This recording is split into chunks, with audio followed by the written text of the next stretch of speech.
ဈေးတန်ပြီးတော့ကျွန်တော်တို့ပေါင်းမှတ်မြင်းတဲ့ကောင်လေးကျွန်တော်တို့ပြရင်ပေါ့နော်ဒီကောင်လေးကတော့ဗာလဲဆိုရင်ရှစ်တစ်ခေါက်ကတော့ကျွန်တော်တို့ဒီတန်တရိုဘော R16 ဆိုပြီးတော့ကျွန်တော်ပြခဲ့တယ်ပေါ့နော်ဒီကောင်လေးကတော့တန်တရိုဘောမှာကျွန်တော်တို့ R15 ဆိုတဲ့ကောင်လေးပေါ့နော်သူ့အောက်က C ပေါ့နော်သူ့အောက်ကကောင်လေးဖြစ်တယ်ဗျဒီကောင်လေးကတော့ရှစ်တစ်ခေါက်ကကျွန်တော်တို့ I9 နဲ့ပေါ့နော်ဒီကောင်လေးကတော့ I7 နဲ့လာတဲ့ကောင်လေးဖြစ်တယ်ဒီမိတ်ဆွေတို့မြင်တဲ့အတိုင်းပဲဒီကောင်လေးဒီလည်းပဲကျွန်တော် China brand ဆိုရင်ပဲလုံးဝတောင်းတောင်းတင်ဒီဇိုင်းနဲ့ cooling system တွေပြီးတော့ hardware ပိုင်းဆိုင်ရာတွေ hardware ပိုင်း components တွေဒါမလျှော့ထားတဲ့အနေအထားမျိုးမှာရှိတဲ့ကောင်လေးပေါ့နော်ဒီကောင်လေးကိုကျွန်တော်တို့ဘာကြောင့်လဲခံမှာရောင်းရဲလဲဆိုရင်ကျွန်တော်ဒီ global market မှာလည်းပဲဒီကောင်လေးဒ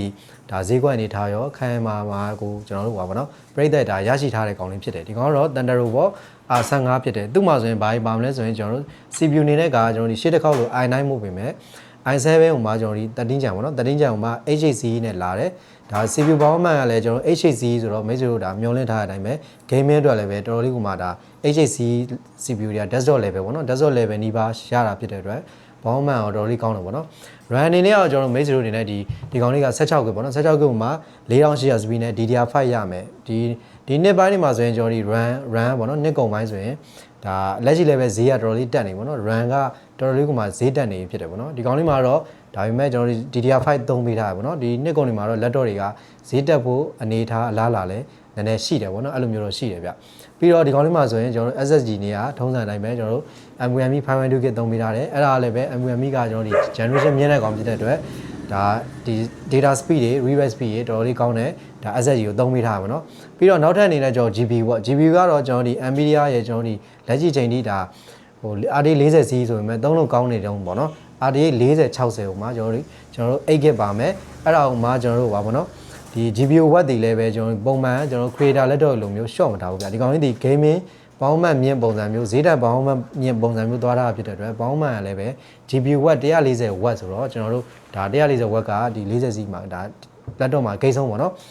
140 watt ရတာဖြစ်တဲ့အတွက်မိတ်ဆွေတို့ short မထားဖြစ်တဲ့အတွက်ပေါင်းမှန်ကတော့မိတ်ဆွေတို့စိတ်ကြိုက်ဒီ laptop နဲ့ဒါညှစ်လို့ရမယ့်အနေအထားမျိုးရှိတယ်ပေါ့နော်ပြီးတော့နောက်ထပ်တစ်ချက်ကဒီကောင်လေးမှာတန်စီတဲ့ချက်ကပုံမှန် China brand laptop တွေမှာဆိုရင်ကျွန်တော်တို့ဒီ display ပိုင်း quality မှာ short ထားမျိုးရှိတတ်တယ်အဲ့ဒါဘာကြောင့်လဲဆိုဈေးသက်သာဖို့အတွက် short တာပေါ့ဒီကောင်လေးမှာတော့ကျွန်တော်ဒီ base quality နည်းနည်းလေးပဲ short ထားပြီးတော့ကျွန်တော် CPU ပေါင်းမှန်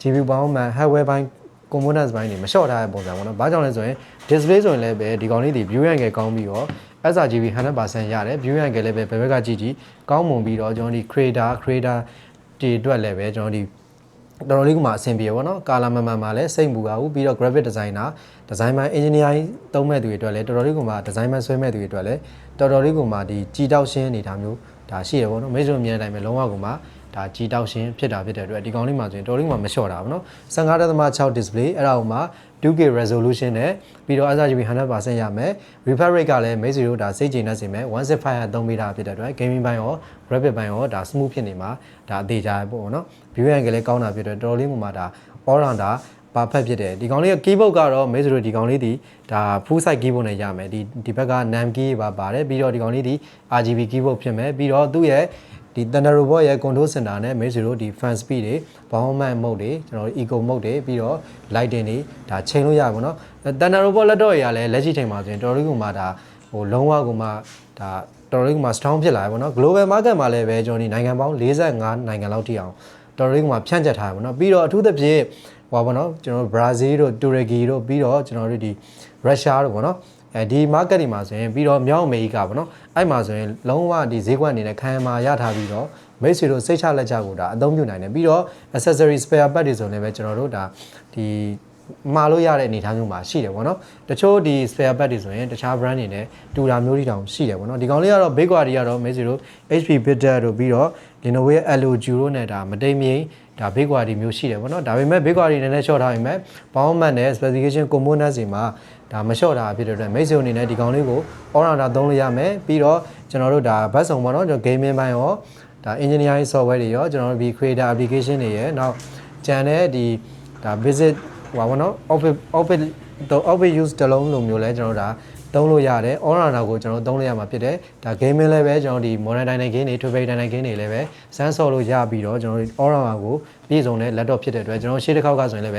ဒီ Thundero Bot R16 လေးကချက်ချင်းထွက်သွားပါတော့ဒီကောင်လေးဒီလဲ Thundero Bot R15 ကိုကျွန်တော်ဒီ340ကျော်ဝန်းကျင်နဲ့ဒါမိတ်ဆွေတို့ရမှာဖြစ်တယ်340ကျော်ဝန်းကျင်မှာဆိုရင်တခြား brand တွေဆိုရင်တော့ ROG တို့ Asus Tab တို့ဆိုရင်တော့340ကျော်နဲ့ဆိုရင်ကျွန်တော်တို့ဟောနော်40ဝန်းကျင်နဲ့ဆိုရင် RD 30 60 RD 40 50အဲ့လောက်ပဲရပါဘောနော်ဒီကောင်လေးမှာတော့ကျွန်တော်တို့ဒီဘောင်းမှန်လည်းကောင်းတယ်အဲ့ဒါကိုမှကျွန်တော်340ကျော်လေးနဲ့ရောင်းမိထားဖြစ်တဲ့အတွက်တခြား brand RD 40 50 30 60ဈေးပဲရောင်းထားဖြစ်တဲ့အတွက်ဒီကောင်လေးဒီ